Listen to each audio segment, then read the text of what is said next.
아마 제 초등학교 친구가 이 자리에 왔다면, 중학교 친구가 이 자리에 왔다면, 고등학교 친구가 이 자리에 와서 앉아 있다면 이렇게 말할 것입니다. 별 일이 다 있네. 저 인간이 왜 저기 서 있는가? 저도 그렇게 생각합니다. 상전벽해란 말이 있죠. 저도 어리둥절할 만큼 지금 이상한 자리에 와 있습니다. 제가 20살이 될 때까지 제가 이렇게 여러 사람들 앞에서 나와 아무 상관도 없었던 예수, 10원짜리 동전 하나만큼도 나에게 의미가 없었던 그 예수, 나는 한평생 상관하지 않아도 상종하지 않고 살아도 될 거라고 생각했던 그 예수님을 여러 형제 자매들 앞에 말하는 이 자리가 어떻게 보면 저에게도 대단히 낯선 자리입니다. 20년 전에는, 아니 20세가 되기 전에는 상상도 꿈도 예상도 못한 삶의 원리를 가지고 제가 여러분을 섬길 수 있다는 이 현실이 상전벽해처럼 느껴지기도 합니다. 20살이 될 때까지 제 삶은 노예였습니다. 이것의 노예였습니다. 이것이 뭐냐고요? 마침표입니다. 문장의 끝입니다. 아무도 이해할 수 없는 내면의 질병으로 저는 죽고 싶었습니다. 중학교 1학년 때 사람이 죽으면 어떻게 되나가 너무 궁금해서 저는 사람의 뼈를 주스러 다녔습니다.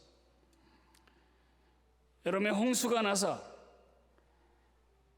다 떠내려가는, 시체가 떠내려간 공동묘지에서 아카시아 뿌리가 눈구멍, 귓구멍, 콧구멍, 목구멍, 구멍이란 구멍을 다 얽고 있어서 떠내려가지 못한 그 두개골 하나를 얻어다가 아카시아 뿌리 다 뽑아버리고 그것을 깨끗이 닦아서 제가 졸업한 시골 중학교에 기증했습니다. 그때까지도 얼마나 제가 영웅스러운지 낄낄거리며 안 무서운 척하며 그것을 다 닦아서 가능하면 많은 여학생들이 보는 앞에서 제가 그걸 들고 설쳤던 것이 생각이 납니다. 제 어머니께서 말씀하셨습니다. 너 이제 죄받아 엄마, 죄받아.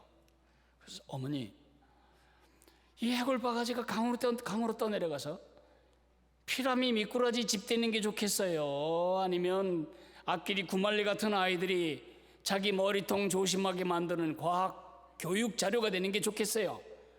아마 이 머리통의 주인공도 그걸 굉장히 기뻐할 겁니다. 제가 이렇게 능청을 떨며 중학교 2학년 때 그렇게 말을 했습니다. 그런데 그로부터 내면적인 병이 진짜 시작이 되었습니다. 공부하다가 물끄러미 이런 생각들 하잖아요. 왜 공부하지? 고등학교 가려고. 고등학교 왜 가지? 대학교 가려고. 대학교 왜 가지? 취직하려고. 취직 왜 하지? 돈 벌려고. 돈 왜 벌지? 아니 장가 들고 애 놓고 살아야 되잖아. 장가 들고 애 낳고 사는 거 왜 그렇게 해야지? 아 그래 살다 죽는 거지 뭐. 아 그렇구나. 죽은 다음에 어떻게 되지? 땅속에 묻히지. 묻힌 다음에 어떻게 되지? 아카시아 뿌리가 들어오겠지. 근데 한 가지만 확실하고 다 불확실한 거예요. 제가 과연 목표하는 고등학교에 갈 수 있는지 그것도 불확실하고, 몸 약한 내가 장가까지 가고 죽을지 그것도 불확실하고, 내가 대학 나왔다고 해도 진짜 돈을 잘 벌 수 있는지 그것도 불확실하고, 내가 또 몇 살에 죽을지 그것도 불확실하고. 근데 확실한 게 하나 있어요. 반드시 죽는다는 것입니다. 이 인생의 끝지점을 너무 일찍 알아버렸습니다. 이것을 생각하기만 하면 벼랑간 삶이 무너지기 시작하는 것입니다. 이것을 생각하면 삶이 벼랑간 의미가 없어지는 것입니다. 공부를 해서 뭐해? 돈은 벌어서 뭐해? 집은 사서 뭐해? 훌륭한 사람이 돼서 뭐해? 결국은 요 다음이 아카시아 뿌리 퇴비 되는 것인데 이런 생각으로 20살 될 때까지의 제 삶은 참으로 깊이 황폐된 삶이었습니다. 남들은 내 안에 일어나는 이 깊은 갈등과 공허를 이해할 수가 없었습니다. 얘기해봤자 미친놈, 배부르니까 필소리도 안 해. 그런 소리밖에는 들을 수가 없었습니다. 속에서 그 갈등, 왜 사는지, 뭐 때문에 살아야 되는지, 뭐 때문에 그렇게 어곡적으로 살아내야 되는지를 알 수 없이 살던 그 삶. 지금은 아닙니다. 20살부터 지금까지 지난 40년이 넘는 동안 제 삶은 이 끝지점 때문에 의미 있고, 이 끝날 때문에 힘이 있고, 이 끝날 때문에 즐겁습니다. 삶이 늘어지다가 긴장을 잃어버리고 탄력을 잃어버리고 느려지다가도 오늘이 내 인생의 마지막 날일지 모르는데, 그러면 다시 탄력을 회복합니다. 은큼하고 나쁜 생각을 하다가도 이 순간 내 인생의 종말이 될지도 모른다 생각하면 생각이 빨리 정돈됩니다. 제가 다른 나쁜 짓은 많이 안 했는데 술은 엄청 잘 먹었어요. 한 번은 무교동 막걸리 집에서 막걸리를 퍼마시고 있는데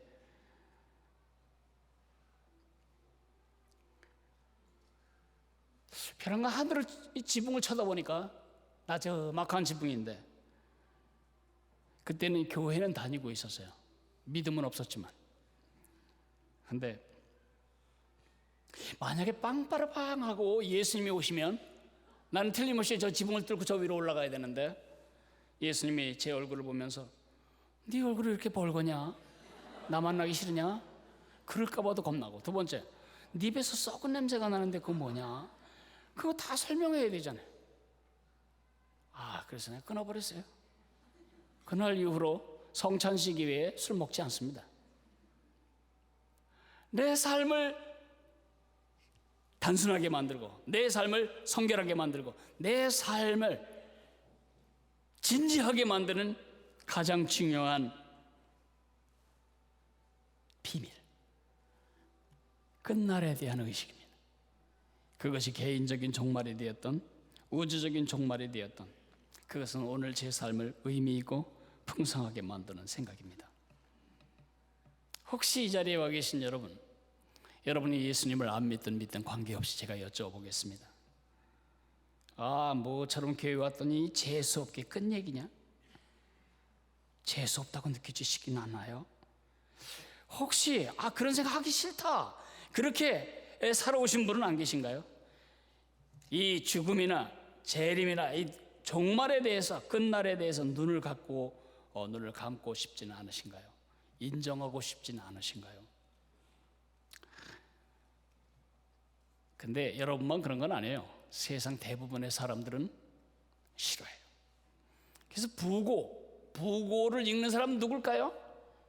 정말 앞날이 살아온 날보다 많지 않은 노인들이나 신문에 부고란 뭐지? 젊은이들은 부고란 안 읽습니다. 뉴스도 안 읽는데 부고란 읽겠습니까? 또 옛날에 시골에서 보면 부고는 이렇게 편지 봉투에 넣어서 하는데 대문에다 꽂아놓지 절대 집안에 갖고 들어오지 않았어요. 그건 나쁜 일이니까요. 대부분 사람들이 그리 생각합니다. 그런데 크리스천 중에도 많은 크리스천들은 그들의 죽음 저편을 생각하지 않은 채 살아가고 있습니다. 그것 때문에 삶이 탄력을 잃고 긴장을 잃고, 바이올린으로 치면 풀어진 줄에서 뭔 쌩쌩한 음악이 나오겠습니까? 제가 사실을 말합니다. 여러분이 인정하든 인정하지 않든, 믿든지 안 믿든지, 그것을 수용하든지 수용하지 않든지, 여러분이 거부하든지 상관없이 그날은 옵니다. 여러분과 난 반드시 죽습니다. 여러분과 내가 죽기 전에 예수님이 오시면 역사가 끝이 납니다. 피한다고 이 날이 없어지거나 눈 감는다고 그날이 오지 않거나 내가 노력한다고 그날을 뒤로 미룰 수는 없습니다. 이 끝날은 반드시 옵니다. 성경은 이렇게 말합니다. 한번 죽는 것은 사람에게 정해진 일이고 그 후에는 심판이 있을 것이다. 죽음이 왜 들어온 줄 아십니까? 죽은 다음에 어떤 일이 벌어지는지를 모르기 때문에 들어온 것입니다. 죽는 것으로 끝난다면 겁날 거 하나도 없어요. 끝이니까요. 그런데 끝이 아니라는 거죠. 그 후에는 심판이 있겠다고 말합니다. 요한계시록 22장 20절 성경 맨 끝에 끝장 끝절에서 두 번째 절에 내가 속히 오리라, 예수님이 그렇게 말씀하십니다. 우리의 선택은 끝날을 받아들일 거냐 말 거냐, 내 죽음 개인적인 종말이 되었던 재림 우주적인 종말이 되었던 그 종말의 날을 내가 수용할 거냐 말 거냐, 그건 선택이 아니에요. 우리 선택은 이 종말의 날로 내 삶을 무너지게 만들 거냐, 이 종말의 날로 내 삶을 세우게 만들 거냐, 그것이 우리가 해야 할 남아있는 선택입니다. 어떻게 이 종말로 오늘의 삶을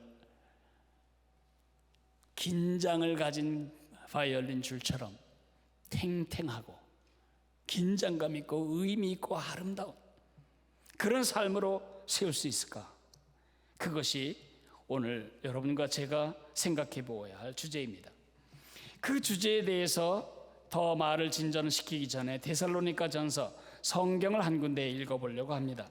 데살로니가 전서 4장 16절에서 18절까지를 제가 읽어드리겠습니다. 주께서 호령과 천사장의 소리와 하나님의 나팔 소리로 친히 하늘로부터 강림하시리니 그리스도 안에서 죽은 자들이 먼저 일어나고 그 후에 우리 살아남은 자들도 그들과 함께 구름 속으로 끌어올려 공중에서 주를 영접하게 하시리니 그리하여 우리가 항상 주와 함께 있으리라. 그러므로 이러한 말로 서로 위로하라. 위로란 말은 영어로 comfort, come이란 말은 함께, with, fort란 말은 힘이란 말입니다. 우리가 오늘 지치고 척박한 삶을 살아가며 지치고 고난, 주저앉기 쉬운 삶에 힘을 얻는 변수가 바로 주님이 오시는 그날에 대한 믿음이라고 오늘 말해주고 있습니다. 우리가 고백하는 사도신경에 대해서 저리로서 산 자와 죽은 자를 심판하러 오시리라, 우리가 이렇게 사도신경에서 고백하는데 하이델베르크 요리 문답은 이렇게 묻습니다. 그리스도께서 살아있는 자들과 죽은 자들을 심판하러 오실 것은 당신에게 어떠한 위로, 컴포트를 줍니까? 답은 나는 그의 택함을 받은 모든 사람들과 함께 하늘의 그에게로 이끌어 들이실 것입니다. 저는 20살이 될 때까지 예수님이 나하고 아무 관계 없었어요. 정말 관계 없었어요. 19살이 될 때 처음 교회를 와봤고 좌청령 우백고 홍동백서 따지는 유가의 아들로 자랐습니다. 제 모든 학적부의 종교란에는 유교라고 써 있었습니다.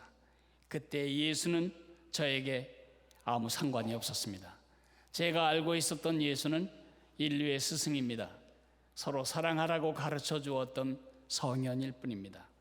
4대 성현, 그러면 그 이름을 빼면 점수가 깎이기 때문에 어쩔 수 없이 인용했던, 예수 믿는 사람을 향해서 나는 예수쟁이라고 늘 놀리는 일을 주저하지 않았습니다.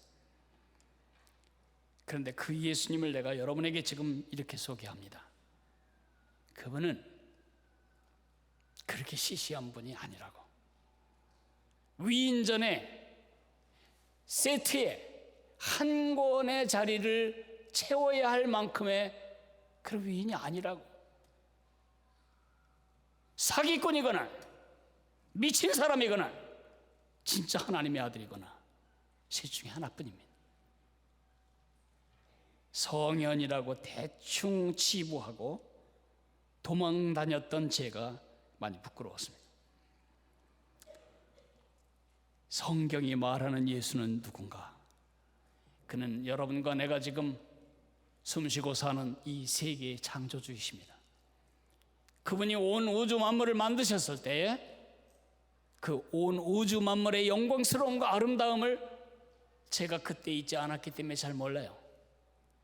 근데 그때의 기록을 기록한 창세기라는 책의 제일 첫 번째에 그때의 그 영광스러움을 기록하고 있는데, 제가 한 단어로 요약하자면 완성, 완전한 것이었습니다. 우리 하나님이 쉬신 이유는 너무 세상 만들다가 지쳐가지고 골아떨어진 게 아니고, 다 끝났다. 화가가 마지막 칠하고 붓 내려놓으면서 만족해 하듯이 하나님이 지은 세상은 하나님 보시기에 완성된 완전한 세상이었습니다. 안 믿겨지시죠? 여러분과 내가 사는 이 세상은 완전간 거리가 멉니다. 맨 전쟁, 끝도 한도 없는 피 흘림, 끝도 한도 없는 개인 간의 갈등과 투쟁, 피 흘림, 죽임, 속임, 애들이 싸우고 부모가 싸우고 부부가 싸우고 가정이 갈라지고 세상이 싸우고 당파가 싸우고, 이 세상이 정말 아름답다고 느끼십니까? 저는 아름답다고 느끼지 않습니다. 언제 우리나라는 좋아질까요? 누가 알아 그걸? 왜 이런 세상이 되었냐고요? 왜 강한 자는 약한 자를 짓밟아야 하고 약한 자는 항상 강한 자 발밑에서 죽어야 하고, 국가가 아니거나 개인가 아니거나 기업가 아니거나 언제까지 이런 물고 뜯는 초원의 전투는, 동물 같은 전투는 계속될까? 왜 이렇게 망가졌을까요? 이건 망가진 겁니다. 원래 그렇지 않았다는 뜻입니다. 왜 망가졌을까요? 성경은 그것이 인간의 죄 때문이라고 말하고 있습니다. 인간이 죄를 지을 때 땅이 저주를 받았습니다. 엉겅퀴와 찔레를 내겠다고 말씀하셨습니다. 큰 감을 먹으면 유전자가 이게 잘못되어 가지고 두 번째 세대에는 고염밖에 안 열리잖아요. 노력하지 않으면 농부 굶습니다. 심어놓으면 자라지 않습니다.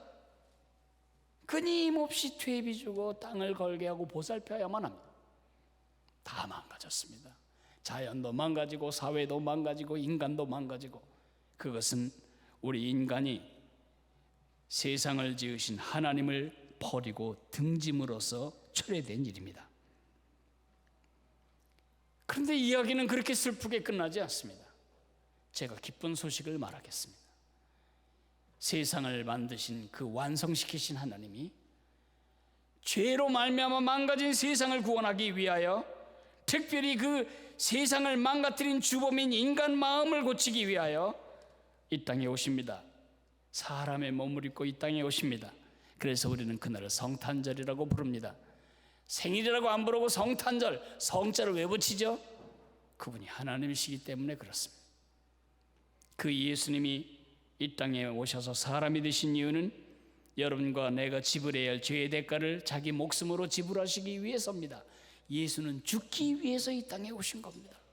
죽을 수 있기 위해서 사람의 몸을 입으셨고, 십자가에서 빌라도에 의하여 무죄 선고를 받고 나는 그에 대하여 깨끗하다 손까지 씻어버린 무죄 선고를 받은 그가 로마 시민이면 당하지도 않을 십자가의 가장 극악한 죄수가 죽는 형식으로 죽임을 당했습니다.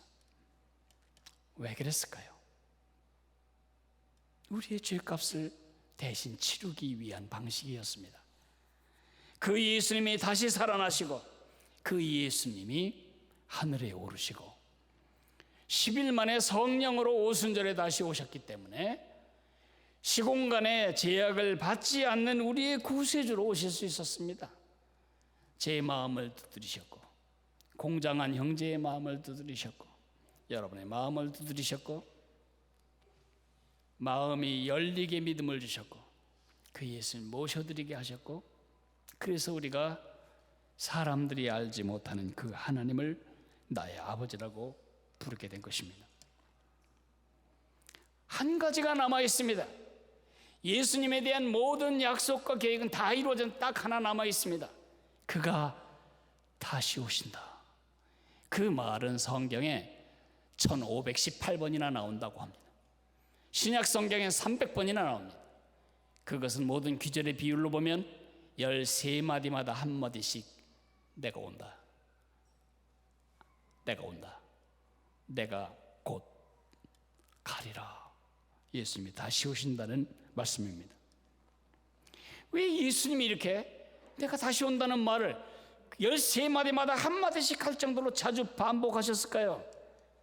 그것은 우리에게 기회가 지금이라는, 그 기회를 낭비하지 말라는 주님의 안타까운 소원 때문입니다. 예수님이 오실 때 가장 중요한 의미는 완성입니다. 태초에 완성되었던 그 세상, 인간의 죄로 말미암아 망가져버린 세상을 다시 완성시키는, 이미 완성시키는 회복의 일이 시작됐지만 not yet, 아직 완성이 안 됐습니다. 예수님이 오시는 날 그것이 완성됩니다. 다시는 죽음이 없습니다. 태초처럼. 다시는 슬픔이 없습니다. 그때처럼. 다시는 아픈 것이 없습니다. 그때처럼. 다시는 싸움박질하는 거 없습니다. 그때처럼. 다시는 우리가 외롭지 않을 것입니다. 그때처럼. 이 완성의 날이 바로 그 날입니다. 그래서 우리는 그 날을 오늘을 살아가는 삶의 컴포트, 힘으로 사용할 수가 있는 것입니다. 그런데 매우 미안하지만 그날이 모든 사람에게 다 즐거운 날이고 다 힘을 얻는 날이 되지는 않습니다. 왜냐하면 그날 예수님이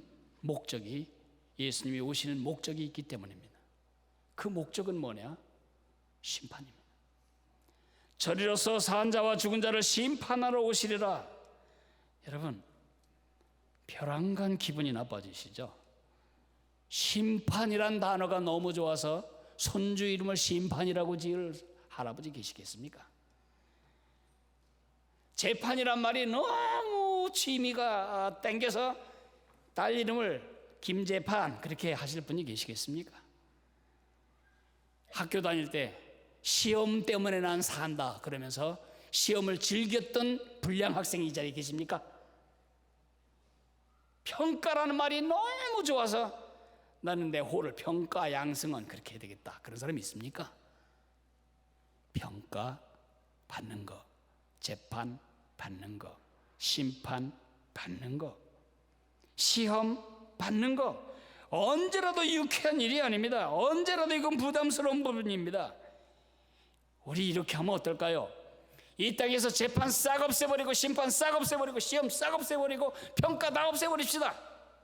평론가 다 직위해제시키고 해외 쫓아내버리고, 우리 그렇게 평가 없는 세상 만듭시다. 그러면 세상이 어떻게 될까요? 그러면 큰일 납니다. 온 세상이 소리 지릅니다. 안 돼! 시험은 있어야 되고 평가 있어야 돼! 그렇죠? 만약에 올림픽 대표 선수 평가전이 없어진다면, 지금 4년 동안이나 목숨 걸고 기계처럼 자기 몸을 달려나가 있는 태릉 선수촌에 그 많은 선수들을 어떡하라고? 시험 고시 없애. 그러면 고시의 기회가 없다면, 지금 신림동 고시촌에 4년 5년 시험도 못 갖고 공부하시는 그 형제들의 고통은 얼마나 억울하게 될 것입니까? 그들이 반대할 겁니다. 아니에요, 고시 꼭 있어야 돼요. 그죠? 올해 대학 가려고 1년 동안 제대로 신명나게 한번 놀지도 못하고 공부에 매여 있는 고3 학생들에게 시험 없어. 물론 입시도 없고 대학 갈 길도 없어. 그러면 그 애들이 좋아하겠냐고요. 말도 안 돼 이러면서 반항할 거 아닙니까? 그날 때문에 이날을 이들이 살고 있습니다.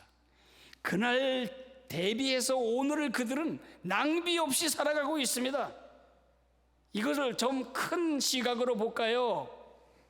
인생 전체, 우주 전체 시각에서 보면 마찬가지입니다.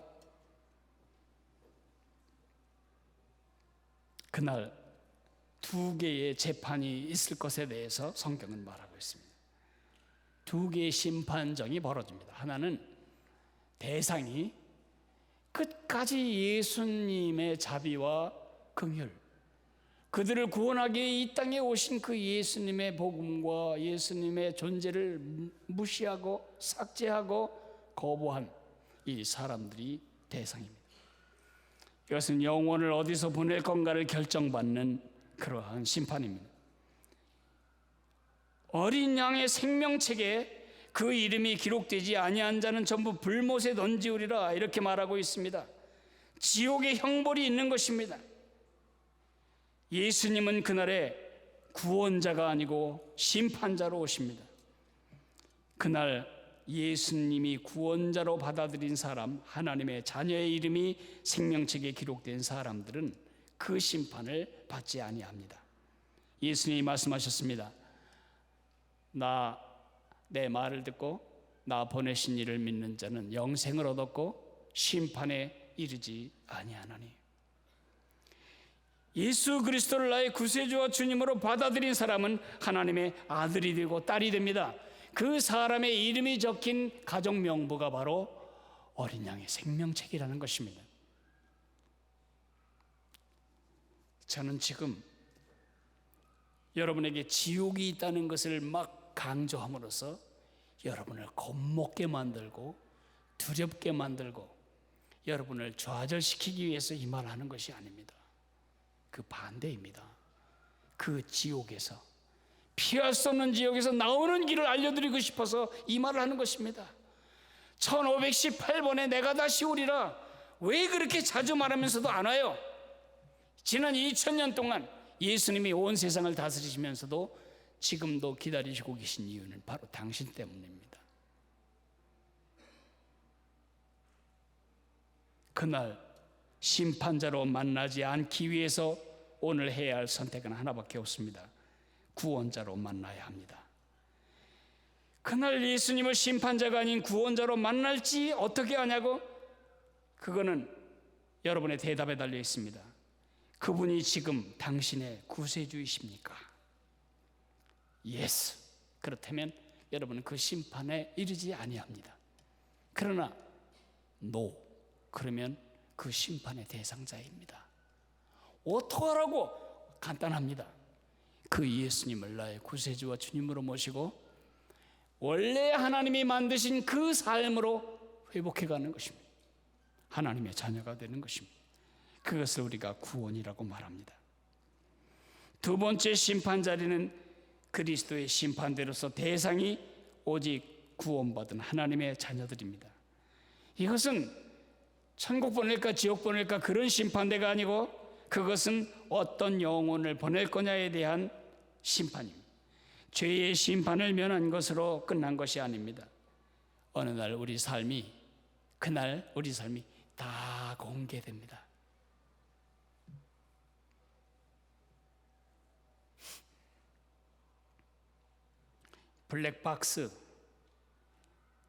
블랙박스를 장착했습니다. 제 차에. 그 이유는 사고 나면 싸우는 게 너무 힘들어요. 저는요. 그냥 다 물어줘야 되는데 그것도 너무 억울해요. 그래서 블랙박스를 하나 설치했죠. 근데 그 블랙박스가 말이죠, 앞에 있는 것만 찍어대는 게 아니고 안에서 짓거리는 제 말도 다 녹음하고 있습니다. 그래서 누가 미꾸라지처럼 운전해도 제가 저런 거기서 끊어야지 더 가면 안 됩니다. 다 거기 기록됩니다. 우리가 어두운 데서 남 모르는 데서 했던 우리의 모든 삶의 사실들이 공개적으로 다 드러납니다. 우리가 지은 죄도 다 드러나냐고요? 아닙니다. 주님은 우리의 죄를 고백하고 용서를 빌고 끊어버린 죄를 기억도 하지 않으시겠다고 말씀하십니다. 그럼 뭐가 드러나는데, 뭐가 겁나는 건데? 겁나지요. 왜 겁나느냐고요? 여러분은 그날 상을 받게 됩니다. 시상의 자리입니다.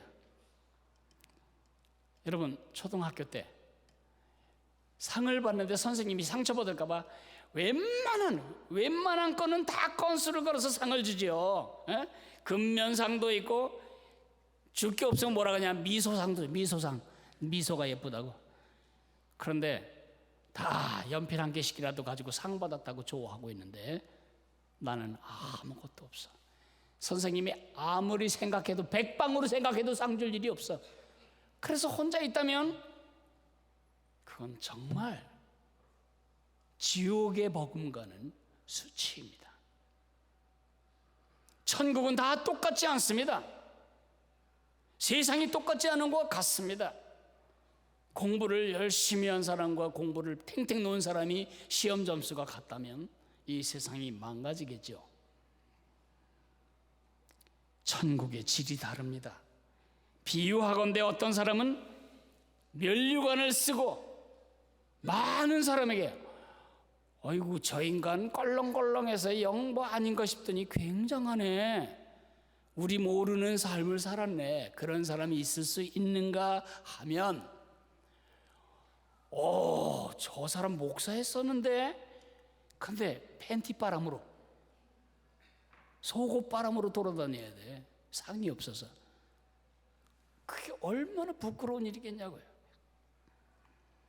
상 얘기하면 여러분 중에는 유치스럽게 무슨 상이냐, 그런가요? 그러면 내일 여러분이 노벨상 받으러 오라고 스웨덴 할리먼에서 연락 오면 어떡하시겠어요? 유치하게 무슨 상식이나 그러시겠습니까? 올림픽에 세계에서 제1위를 해서 금메달을 걸어주겠다고 그러는데 에이 날 뭘로 보고 그래, 내가 애들인가, 그렇게 하고 시상대에 안 올라가겠습니까? 그것이 금값입니까? 메달이 금값 때문에 거기 올라가는 것입니까? 아니죠. 그건 명예와 존귀의 인정이에요. 천국의 상이라고 하는 것이 그런 것입니다. 그날 우리 주님이 우리에게 너 평균 학점이 몇 점이었지? 그런가 물으십니다.